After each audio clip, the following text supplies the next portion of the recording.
Hello students, welcome to education Dev academy. मैं हूं आपकी प्रज्ञा मैम और आज के वीडियो लेक्चर में हम क्लास 7 हिस्ट्री का chapter 10 18th century political formation का थर्ड पार्ट देखेंगे। तो पहले के दो पार्ट्स हमने देखे थे, उसमें जो हमने काफी सारी चीजें जो है उसको देखा। जैसे कि हमने देखा कि मुगल एम्पायर्स जो है उनकी एक्सटेंडेड बाउंड्रीज कहाँ से कहाँ तक थी।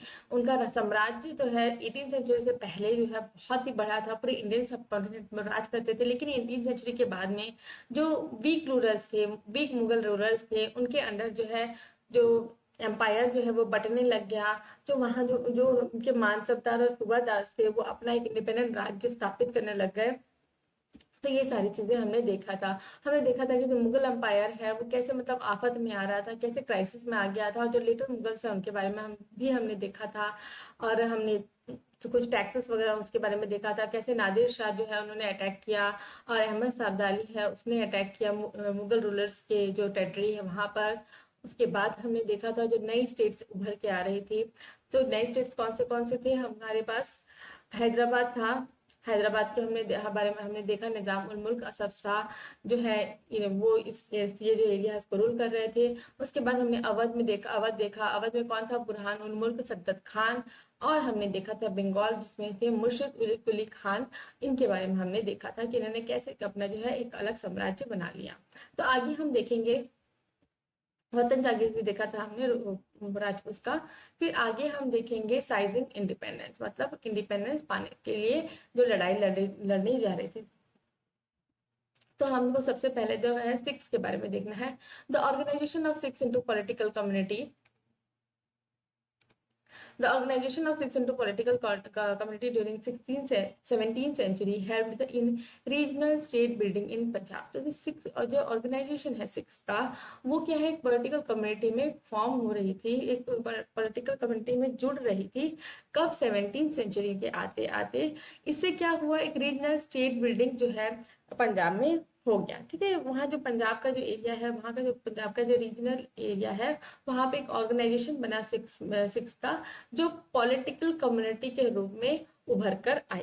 तो several battles were fought by Guru Gobind Singh against the Rajput and Mughal rulers. तो बहुत सारे जो है बैटल्स फॉट किए, लड़ाइयाँ लड़ी गई। किसके खिलाफ? जो राजपूत रूलर्स थे उनके खिलाफ और मुगल रूलर्स थे उनके खिलाफ। Both before and after the institution of Khalsa in 1699। Khalsa के मतलब खालसा को बनाने के बाद और उससे बनाने से पहले भी काफी सारी लड़ाइयाँ जो लड़ी गई, मतलब 1699 के पहले भी और 1699 के बाद भी। देखिए, खालसा के बारे में हमने इससे पहले वाले चैप्टर में देखा है, तो आपको अगर नहीं समझ में आ रहा है तो आप इससे पहले वाला जो वीडियो लेक्चर है उसको देखेंगे, जो क्लास 9 का जो वीडियो लेक्चर है, सॉरी चैप्टर 9 का जो वीडियो लेक्चर है उसे। तो आफ्टर हिज डेथ इन 1708, तो उनके मरने के बाद, किन के मरने के बाद? गुरु गोविंद सिंह के। The Khalsa rose in revolt against Mughal authority under Banda Bahadur leadership. तो जो खालसा है वो कैसे क्या किस में बदल गया? एक रिवॉल्ट में। ठीक है, एक विद्रोह में बदल गया, किसके अंडर? बांदा बहादुर लीडरशिप के अंडर। तो declare there sovereign rule by striking coins the name of Guru Nanak and गुरु गोविंद सिंह। तो इन्होंने क्या किया? उन्होंने अपना एक इंडिपेंडेंट राज घोषित करते हुए कॉइन्स इशू करवाए, स्ट्राइकिंग कॉइन्स मतलब कॉइन इशू करवाए, किसके नाम पर? गुरु नानक और गुरु गोविंद सिंह के नाम पर। And establish their own administration between Sutlej and Jamuna. और उन्होंने अपना एक एडमिनिस्ट्रेशन एस्टैब्लिश कर लिया, कहाँ पे? सतलज और जमुना के बीच में। सतलज और जमुना क्या है? रिवर्स के नाम है। तो Banda Bahadur was captured in 1715 and executed in 1716। तो यहाँ पे जो बंदा बहादुर है उसे क्या क्या कर लिया गया? कैदी बना लिया गया और क्या है, उसको एग्जीक्यूट कर दिया गया। एग्जीक्यूट मतलब फांसी पर चढ़ा दिया गया 1716। तो यहाँ पे हमको देखना है, देखिए द सॉर्ट ऑफ महाराजा रणजीत सिंह, जो मराठा रूलर्स है, महाराजा रणजीत सिंह, उनका तलवार देखिए, और यहाँ पे वो घोड़े पे कहीं जा रहे हैं। Under the number of able Sikhs in 18th century, the Sikhs organized themselves into a number of bands called जाथास। तो देखिए जो एबल रूलर्स है, सॉरी एबल लीडर्स है, उनके अंडर जो है 18th सेंचुरी में सिख अपने आप को ऑर्गेनाइज किए, किसमें? बैंड्स में। ठीक है, ग्रुप्स में, जिसको क्या कहा जा रहा है? Jathas. And later on misls. ठीक है, और उनको लेटर में बाद में क्या बोला जा रहा था? मिल्स, misls. Their combined forces were known as grand army. तो ये इनकी जो कंबाइंड फोर्सेस है, ये जितने भी बैंड्स हैं, तो इनकी जो कंबाइंड फोर्सेस है उसको क्या कहा जा रहा है, द ग्रैंड आर्मी या फिर Dal Khalsa. The entire body used to meet at Amritsar at the time of Baisakhi and Diwali. तो जो पूरे जो ये जाथास है, पूरा जो ग्रुप है, वो क्या है, अमृतसर में मिला करता था कब के टाइम में, बैसाखी और दिवाली के टाइम में, to take collective decision known as resolution of gurmatas. तो यहाँ पे वो अमृतसर में मिलते थे और क्या करते थे, एक डिसीजन लेते थे सब मिलके, और उसे क्या कहा जा रहा है, रेजोल्यूशन ऑफ गुरु, ठीक है, रेजोल्यूशन ऑफ गुरु कहा जा रहा है, इसको क्या कहते हैं, गुरु मातास। अ सिस्टम कॉल्ड राखी, एक और नया सिस्टम इंट्रोड्यूस किया गया उन्होंने, rakhi, offering protection to cultivators on the payment of a tax of 20% of the produce. तो यहाँ पे जो है एक नया सिस्टम आया राखी, उसमें क्या है, वो प्रोटेक्शन दे रहे थे कल्टीवेटर्स को, जो धान वगैरह लगाने वाले जो है, जो कल्टीवेटर्स हैं, धान गेहूं सब लगाने वाले, मतलब किसान जो है, उनको 20% ऑफ प्रोड्यूस जो है टैक्स पे देना पड़ता था, उनका बचाव करते थे। तो ये सिस्टम क्या है, राखी। तो Guru Gobind Singh had inspired the Khalsa with the believe that their destiny was to rule. तो गुरु गोविंद सिंह जब थे, उन्होंने क्या इंस्पायर किया था कि खालसा जो है वो एक बिलीव के साथ चल रहा है कि मतलब उनको क्या करना है, रूल करना है, राज करेगा Khalsa. Their well-knit organization enabled them to put a succession resistance to the Mughal governor first and then to Ahmad Shah Abdali, who had seized the rich province of Punjab and the Sarkars of Sirhind from the Mughal। तो देखिए जो इनकी जो well-knit organization था, जो ये हमने अभी देखा, जो जो जाति उनको बना के रखे, जाथास वो बना के रखे हैं, तो उससे क्या हुआ, वो एक रेजिस्टेंस क्रिएट कर पाए, उनको जो मुगल रूलर गवर्नर्स हैं उनको वो हरा पाए, किससे, सॉरी, मुगल जो गवर्नर्स हैं उनको रेजिस्ट कर पाए, मतलब बाहर खदेड़ पाए, बाहर भगा पाए, कहाँ कहाँ से, जो मुगल गवर्नर से उसको, और अहमद शाह अब्दाली उसको, और जिन्होंने क्या किया था, अहमद शाह अब्दाली ने उनको इनसे क्या छीन लिया था, साइड से छीन लिया था, जो रिच प्रोविंस था पंजाब को, उसको, और द सरकार, ठीक है, सरकार और सिरहिंद मुगल। तो उन्होंने किस किस एरिया को अपने अंडर रखा, पंजाब वाला जो एरिया है और सरकार और सिंध वाला एरिया जो है। तो पंजाब को किसने कैप्चर करके रखा था, अहमद शाह अब्दाली ने, और सरकार और सिरहिंद को मुगल्स ने। तो ये दोनों एरिया जो है उसको वो क्या है, अपने अंडर में लेके आप है। The Khalsa declare there sovereign rule by striking their own point again in 1765। तो जो खालसा है उन्होंने क्या किया, अपना एक और सोविरियन इंडिपेंडेंट रूल दर्शाने के लिए उन्होंने क्या किया, फिर से स्ट्राइक करवाए कॉइन्स, मतलब कॉइन्स इंट्रोड्यूस करवाए 1765 में। Significantly this coin bore the same inscription as one of the order issued by the Khalsa in the time of Banda Bahadur. तो ये जो कॉइन है इसमें सेम इंस्क्रिप्शन था, लिखा हुआ था, जो जैसा कि फर्स्ट टाइम जब इंट्रोड्यूस किया ना उन्होंने बाना बहादुर के टाइम में, वैसा ही same inscription. The Sikh territory in the late 18th century extended from Indus to Jamuna. तो अब सिक्स की जो टेरिटरी है, उनका जो एम्पायर है लेटर 18th सेंचुरी में कहाँ से कहाँ तक था, इंडस से जमुना में। But they were divided under different rulers. और ये जो एरिया है इंडस टू जमुना, वहाँ पे अलग अलग रूलर्स रूल किया जाता था, सारे जो सिख कम्युनिटी के ही थे। One of them Maharaja Ranjit Singh reunited this group and establish his capital at Lahore in 1799। तो उनमें से एक जो राजा था महाराजा रणजीत सिंह, वो क्या है, उन्होंने ये जो ग्रुप्स हैं उनको ऑर्गेनाइज किया, एक साथ जोड़ के लग रखा और एस्टेब्लिश किया अपना कैपिटल कहाँ पे, लाहौर में 1799 में। उसके बाद हमको देखते हैं Marathas. The Maratha kingdom was another powerful regional kingdom to arise out of a sustainable position to the Mughal rule. तो मराठा किंगडम जो है वो एक और क्या था, पावरफुल रीजनल किंगडम, और ये कैसे अराइज आउट हो रहा था, एक सस्टेनेबल पोजीशन जो है मुगल रूलर्स के अंडर में। तो Shivaji 1627 to 1680 carved out a stable kingdom with the support of powerful warrior families Deshmukhs. तो शिवाजी जो है, जिनका रूल कब से कब था, 1627 से 1680, उन्होंने क्या किया, एक स्टेबल किंगडम बनाया, किसके सपोर्ट से, जो पावरफुल वेरियर फैमिलीज जो थी देशमुख की, उनके साथ मिलकर। The group of highly mobile peasants pastoralists, ठीक है, कुंभीज कहा जा रहा है, जो जो जो कौन सा ग्रुप है जो इधर से उधर जा रहा है, जो पीसेंट्स का जो ग्रुप है, provided the backbone of Maratha army. तो जो कि उन्होंने अपने आर्मी में किसको रखा, जो पीसेंट्स है और जो पेस्टोरिस्ट, ठीक है, पेस्टोरिस्ट मतलब जो चराने वाले जो है हर्डर्स है, उनको अपने अंडर में रखा मुगल आर्मी में। तो शिवाजी के बारे में यहाँ पे दिया हुआ है, हमको थोड़ा सा देख लेना चाहिए, यहाँ पे पोर्ट्रेट भी है शिवाजी का। Towards the end of 17th century a powerful state emerge started emerging in Deccan under the leadership of Shivaji, which finally led to the establishment of Maratha rule. तो 17th सेंचुरी के आते आते जो शिवाजी है उन्होंने अपना एक अलग से रूल बनाया, कहा, और उसको क्या नाम दिया गया, Maratha state. Shivaji was born to Shahji and Jijabai at Shivneri in 1630. Important है. तो शिवाजी का जन्म कहाँ हुआ था, शिवाजी का जन्म कहाँ हुआ था, शिवनेरी में. कब हुआ था, 1630 में. और इसके माता पिता का क्या नाम है, शाहजी और Jijabai. Under the guidance of his mother and his guardian Dada Kondev, Shivaji embarked on a career to conquest at a young age. तो जो गाइडेंस है उन्हें किसने गाइडेंस किया, उनकी जो मम्मी मदर थी वो, और उनकी जो गार्जियन थे दादा कौंदेव, उनके अंडर में, उनके गाइडेंस में उन्होंने जो है मतलब बहुत ही कम उम्र में बहुत सारे जो साम्राज्य है वहां पे कब्जा कर लिया, कॉन्क्वेस्ट कर लिया. The occupation of Javli made him the undisputed leader of Malwa highlands which paved the way for further expansion.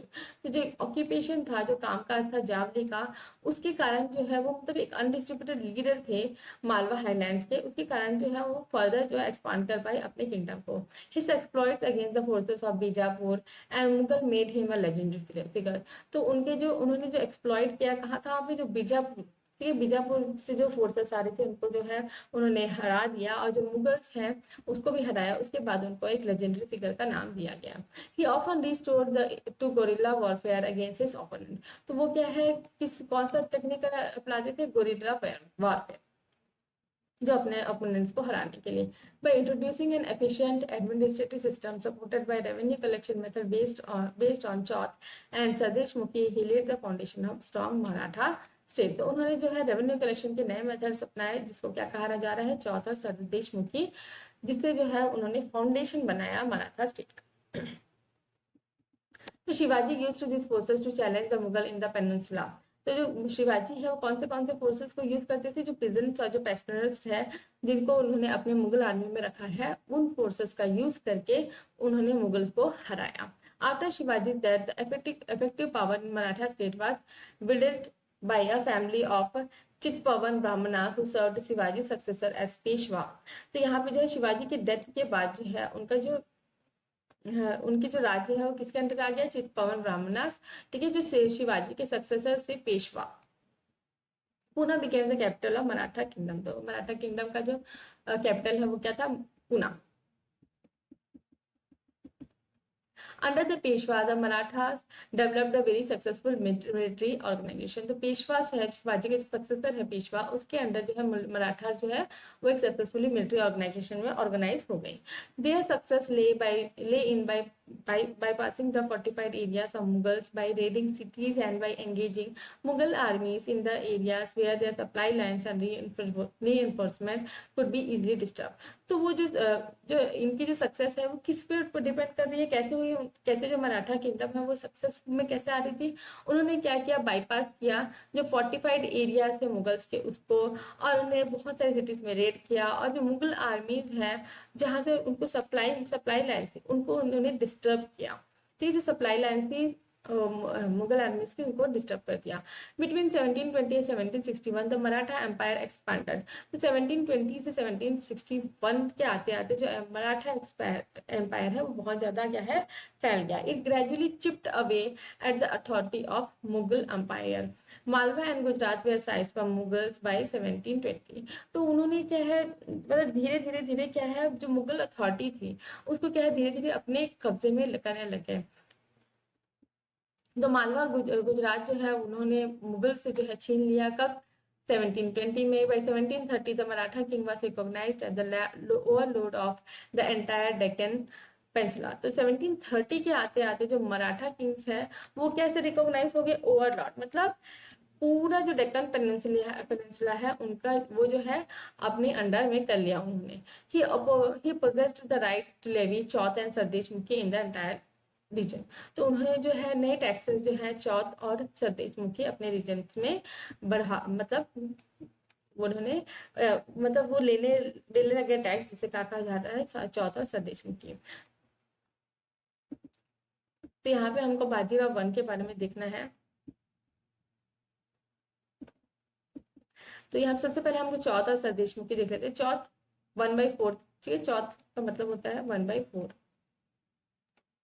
So 25% of the land revenue claimed by zamindar in the Deccan, this was the collected by the Marathas. तो मराठास जो है 25% land revenue लेते थे किससे, जमींदार से. तो चौथ मतलब 1/4. सतीश मुखी 9 to 10% of the land revenue paid to the head revenue collector in the Deccan.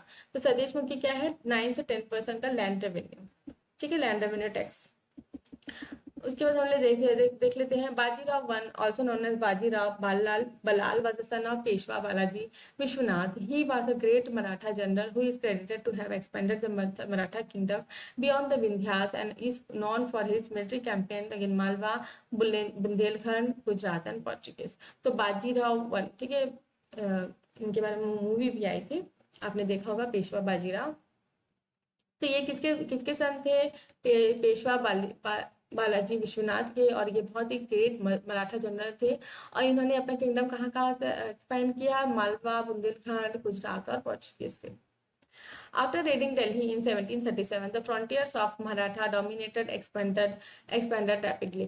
1739 में उन्होंने कहाँ पे रेड लगाई, दिल्ली में.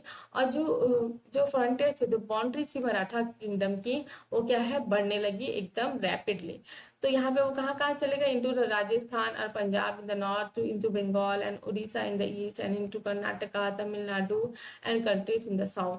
तो यहाँ पे देखिए 1737 के आते आते जो दिल्ली में उन्होंने रेड किया, और जो उनकी बाउंड्रीज है वो कहाँ कहाँ फैल गई, राजस्थान वाला एरिया, पंजाब वाला एरिया हो गया, बंगाल हो गया, उड़ीसा हो गया, कर्नाटका हो गया, Tamil Nadu, Telugu countries in the south. ये कहाँ से कहाँ तक वो फैल गए. These were not formally included in Maratha Empire but were made to pay tribute as a way of accepting Maratha sovereignty. तो जैसे मुगल रूलर्स करा करते थे कि वो जो रूलर्स है उनको अपने अंडर सोवेनिटी में रखते थे, अपने अंडर एक कंट्रोल में रखते थे. तो यहाँ पे जो है ये सारे जो एरियाज है वो डायरेक्टली मुगल मराठा एम्पायर के अंडर में नहीं थे, लेकिन क्या था, उनको ट्रिब्यूट देना पड़ता था, वे ऑफ एक्सेप्टिंग, मतलब ट्रिब्यूट के फॉर्म में वो ये एक्सेप्ट करते थे कि हाँ वो मराठास के अंडर में है. Expansion brought enormous resources, but it came at a price. तो जो expansion है उससे क्या उनको बहुत सारा रिसोर्स मिला, लेकिन क्या है कुछ प्राइस भी उनको देना पड़ा. Their military campaigns also made other rulers hostile towards the Marathas. तो जो military campaigns हैं तो उससे क्या हो गया, अदर रूलर्स जो है वो मराठास के प्रति एकदम विद्रोह करने लग गए. As a result, they were not inclined to support the Marathas during the third battle of Panipat in 1769. तो इसके कारण क्या हुआ, वो मतलब नाराज टाइप के थे मराठा से, तो बाकी लोगों ने हेल्प नहीं की. कब हेल्प नहीं की, जो थर्ड बैटल ऑफ पानीपत है उस समय जो है उनके जो रूलर्स जो अंडर थे मराठास के, उन्होंने इसको एक्सेप्ट नहीं किया, और थर्ड बैटल ऑफ पानीपत में उनका हेल्प भी नहीं की. Alongside endless military campaigns, the Maratha developed an effective administrative system as well. तो देखिए जो endless military campaigns, मतलब बहुत सारे जो military campaigns उन्होंने किए, तो मराठा ने क्या है एक effective administrative system जो है develop कर लिया. Once conquest has been completed, Maratha rule was secure. Revenue demands were gradually introduced, taking local conditions into account. तो जैसे जैसे जो conquest बढ़ते गए और वो complete होते गए, जो मराठा रूल क्या हो गया, एकदम सिक्योर हो गया, और रेवेन्यू की डिमांड भी क्या धीरे धीरे क्या है, वो रेवेन्यू की जो डिमांड है वो धीरे धीरे क्या है उनको इंट्रोड्यूस करने लगे लोकल कंडीशंस में इनटू अकाउंट में. तो एग्रीकल्चर वाज एनकरेज, ठीक है, एग्रीकल्चर जो है उनको बढ़ावा दिया गया, ट्रेड को भी बढ़ावा दिया गया. This allowed Maratha chief sardars like Scindia of Gwalior, Gaekwad of Baroda and Bhonsle of Nagpur the resources to raise powerful army. तो यहाँ पे जो है मराठा की जो चीफ्स हैं, जैसे कि मुगल एम्पायर में हुआ वैसे ही जो मराठा के जो चीफ्स हैं कहाँ के, Scindia of Gwalior, Gaekwad of Baroda, Bhonsle of Nagpur जो है ये रिसोर्सेज को रेज करने लगे अपने पावरफुल आर्मीज को बनाने के लिए. तो Maratha campaign into Malwa in 1720 did not challenge the growth and prosperity of the city in the region. तो मराठा ने जो कैंपेन किया कब, मालवा में 1720 में, तो इससे क्या हुआ, जो ग्रोथ और प्रॉस्पेरिटी है सिटीज की वो चैलेंज होने लगे, उसमें चैलेंजेस आने लगे. Ujjain expanded under Scindia's patronage. तो उज्जैन जो है कैसे बढ़ा, सिंधिया के अंदर में पैट्रनेज में, and Indore under Holkars. By all accounts, By all accounts, these cities were large and prosperous and functioned as an important commercial and cultural centers. तो यहाँ पे जो है ये जो cities हैं, ठीक है, जो ये जो cities हैं, सारी जो cities हैं वो large और prosperous हो गए, function हो गए और important commercial और cultural sectors में develop हो गई. New trade routes emerged within the areas controlled by Marathas. तो जो areas Marathas control करते थे वहाँ पे new trade routes आ गए. The silk produced in the Chanderi region now found new outlet in Pune. तो सिल्क जो है कहाँ पे प्रोड्यूस होता था, जो चंदेरी रीजन में प्रोड्यूस होता था वहाँ पे उन्होंने क्या है पुणे में एक नया आउटलेट भी खोल लिया उसका, जो मराठा कैपिटल था वहाँ पे. बुरहानपुर है which had earlier participated in the trade between the Agra and Surat now expanded its hinterland to include Pune and Nagpur in the south and Lucknow and Allahabad in the east. उसके बारे में हमको देखना है द जाट्स के बारे में. Like the other state the Jats consolidated their power during the late 17th and 18th century. तो जैसे अदर स्टेट्स हमने देखा वैसे ही जो जाट्स है उन वो कब पावर में आए, लेट 17th और 18th सेंचुरी में. Under their leadership Churaman they, ठीक है, अंडर किसके लीडरशिप के under, Churaman, they acquired control over territory situated to the west of the city of Delhi and by 1680 they had begun dominating the region between the two imperial cities of Delhi and Agra. तो देखिए 1680 के आते आते उन्होंने क्या है दिल्ली में कब्जा कर लिया. तो west of the city Delhi जो है, दिल्ली की जो वेस्टर्न साइड की सिटीज है उनमें उन्होंने कब्जा कर लिया. और जो इंपीरियल सिटीज है, जो मतलब इंपीरियल मतलब रहीज जो सिटीज है, जो इंपॉर्टेंट सिटीज है दिल्ली और आगरा, उसके रीजन में भी वहां पे वो डोमिनेट करने लग गए. For a while they became the virtual custodians of the city of Agra. तो देखिए थोड़े धीरे धीरे आते आते क्या है वो क्या बन गए, वर्चुअल मतलब एक मतलब वो अपने अंडर में रखने लगे किस सिटी को, आगरा में. The Jats were prosperous agriculturist and towns like Panipat and Ballabhgarh became an important trading centers in the area dominated by them. तो जाट्स क्या थे, वो थे प्रॉस्परस एग्रीकल्चर, ठीक है, रहीस जो एग्रीकल्चर थे वो थे. और जो टाउन्स हैं पानीपत और बल्हारगढ़ ये जो है इनके अंडर ट्रेडिंग सेंटर्स में आ गए. तो under Surajmal the kingdom of Bharatpur emerged as a strong state. तो सूरजमल जो है उनके अंदर जो है भरतपुर जो है वो एक स्ट्रॉन्ग स्टेट बनकर आया. वन नादिर शाह, ठीक है, नादिर शाह ने जब है दिल्ली में अटैक किया था 1739 में, many of the cities notables took refuge दिया. तो यहाँ बहुत सारी सिटीज जो नादिर शाह ने जब दिल्ली में अटैक किया 1739 में, तो बहुत सारी जो सिटीज है वो उनसे बदला लेने के लिए वहां पे उन्होंने स्टार्ट किया. तो हिज सन जवाहिर शाह, ठीक है, इनके जो बेटे थे जवाहिर शाह है 30,000 troops of his own and hired another 20,000 Maratha and 15,000 Sikh troops to fight the Mughals. तो यहाँ पे तीनों मिलके जो है किससे मुगल से फाइट करने लगे, कौन, जाट, मराठास और Sikh troops. When the Bharatpur fort was built in a fairly traditional style at Diggs, the Jats built an elaborate garden place combining styles seen at Amber and Agra. देखिए भरतपुर फोर्ट जो है उसको बहुत ही सुंदर तरीके से मतलब बनाया, एकदम मतलब फेरी ट्रेडिशनल स्टाइल जो होता है ना, परियों का जो मतलब घर टाइप का. तो यहाँ पे जो है जाट्स जो है वहाँ पे क्या बनाया उन्होंने, एलोब्रेट गार्डन पैलेस बनाया. और स्टाइल्स जो है अंबर और आगरा में भी देखने के लिए मिलता है. Its buildings were model on architectural forms first associated with the royalty under Shahjahan. तो ये जो बिल्डिंग्स हैं इनके जो आर्किटेक्चरल फॉर्म्स हैं वो किससे एसोसिएटेड थी, जो शाहजहां ने जो बिल्डिंग्स बनाई उससे रिलेटेड थी. तो यहाँ पे देख लेंगे तो power of the Jats reached it's Zenith under Surajmal. तो जो जाट्स है उनका जो पावर है वो अपने मतलब चरम सीमा में कब पहुंचा, जो सूरजमल है उसके अंडर में. तो who consolidated the Jat state at Bharatpur, ठीक है, हमने अभी देखा था.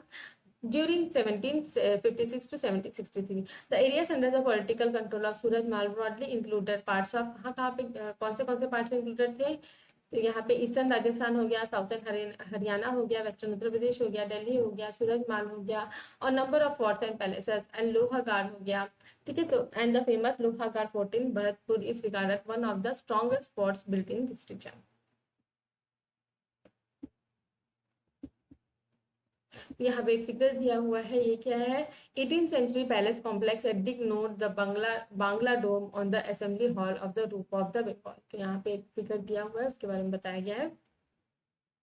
तो यहाँ पे चैप्टर खत्म होगा और यहाँ पे हमको देखना है एल्सवेयर में हमको फ्रेंच रेवोल्यूशन देखना है, जिसके बारे में हम 9th क्लास में डीप में पढ़ेंगे। तो फ्रेंच रेवोल्यूशन कब से कब है, 1789 से 1794 में तक। तो यहाँ पे फ्रेंच रेवोल्यूशन क्यों हुआ उसके बारे में हम देखेंगे। In the various state system of 18th century India the common people did not enjoy the right to participate in the affairs of government. ठीक है, तो बहुत सारे जो जैसे जैसे इंडिया में हो रहा था वैसे वैसे अदर जगह में भी हो रहा था। तो यहाँ लोगों को क्या है, जो राइट टू पार्टिसिपेट, ठीक है, उनको राइट नहीं दिया जाता था पार्टिसिपेट करने के जो अफेयर्स ऑफ गवर्नमेंट है उनमें। In the western world this was situation until the late 18th century. तो वेस्टर्न वर्ल्ड जो है वहां पे ये जो सिचुएशन है 18th सेंचुरी में आ गई। The American and French Revolution challenged the social and political privilege enjoyed by aristocrats। तो जो अमेरिकन और फ्रेंच रेवोल्यूशन है वो क्या चैलेंज कर रहा था, जो सोशल और पॉलिटिकल प्रिविलेज जो है किनको दिए जाते थे, एरिस्टोक्रेट जो रईस लोग हैं उनको दिया जाता था, उसका वो विद्रोह कर रहे थे। मतलब वो ये कहना चाह रहे थे कि हमको भी वही सेम राइट्स मिलने चाहिए। During French revolution the middle class peasants and artisan fought against the special right enjoyed by clergy and nobility. कि जैसे कि बताया जा रहा है, जो फ्रेंच रेवोल्यूशन के टाइम में जो मिडिल क्लास लोग हैं, जो पीसेंट्स हैं, आर्टिशंस हैं, वो किसके लिए लड़ाई लड़ रहे हैं, अपने स्पेशल राइट के लिए लड़ाई लड़ रहे हैं, ताकि वो एंजॉय कर सके सारे जो राइट जो है क्लर्जी और जो नोबिलिटी को मिलता है उनको। तो क्लर्जी और नोबिलिटी जो रईस लोग हैं, जो हाई पोजीशन में है, नोबिलिटी मतलब हाई पोजीशन वाले जो लोग हैं, उनको जो राइट्स मिलते हैं वो चाहते थे कि उनको भी वही सेम राइट्स मिले। They believe that no group in the society should have privileges based on birth. और यहाँ पे वो क्या, उनके बिलीफ क्या थी कि कोई भी जो ग्रुप है उसके पास ये नहीं होना चाहिए कि उनको सारे जो प्रिविलेज हैं, सारी जो सुविधाएं उनको मिल रही हैं वो उनके बर्थ के बेसिस में हो, rather than people social position must depend on merit. तो वो क्या जताना चाह रहे थे, जो पीपल का जो सोशल पोजीशन है वो किस पे डिपेंड करना चाहता है, उनके मेरिट पे। The philosophers of French revolution suggested that there be equal laws and opportunity for all. तो यहाँ पे जो फिलोसफर्स हैं फ्रेंच रेवोल्यूशन के, ये क्या क्या चीज सजेस्ट कर रहे थे कि इक्वल अपॉर्चुनिटीज मिलनी चाहिए, सबके लिए इक्वल लॉ होने चाहिए। They also held the authority of the government should come from the people who must possess the right to participate in affairs. Movement such as French and American resolution gradually transform subjects into citizens. तो यहाँ पे जो है वही चीजें बताई जा रही है, जो अथॉरिटी है गवर्नमेंट की वो क्या पीपल को मतलब उनके सारे जो अधिकार है वो मिलने चाहिए। और जो फ्रेंच और अमेरिकन रेवोल्यूशन है वो धीरे धीरे क्या है ट्रांसफॉर्म कर दिए सब्जेक्ट्स इनटू सब्जेक्ट्स को क्या है सिटीजन्स में। The idea citizenship non nation state and democratic right to root in India from the late 19th century.